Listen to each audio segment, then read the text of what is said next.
Timu ya Bone Council erizo basingura omuzano gwabo gwo kubanza omu mizano ya FIASA erikusinga timu ya Kilombero Aces kuruga Tanzania na gori 3-0 okutangaza emigisha y'okurabaho bwanyuma y'okutandika kubi barukusingwa timu ya Amos College na gori 1-0 omu mizano ebiri hizoba ryanyemwe bazyo.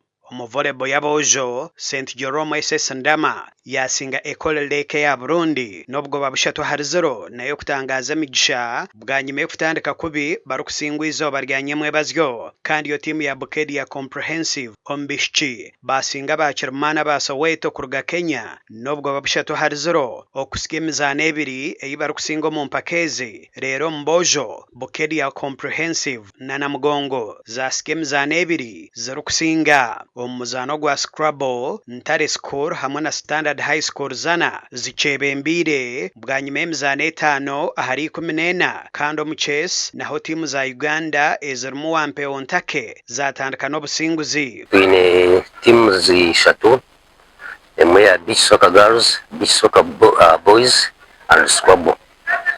Beach Soccer Girls, we are the champions.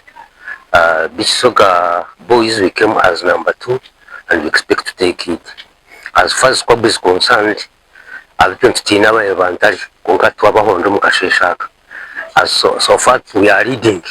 Boko wacaga amanyamwaziyo abasigazi batandikire kurungi konka barire bamanyire nshobe zabo mwere babizere zo kuzitereza kakifata ngo bacikora kure no tere timu ya National 3-0 muri guca abagenere bakimanyise kandi ndegatangwe nzane guza kumuzamo bazakora kurungi okweyongerayo kure ngo bakora fine ku mu group stage. Abana bariyo mushepu nungi munonga kandi rizo batafuna umugisha twasinga timu ya Tanzania hostingire bakweta Kilombero na goli zishatu arusha.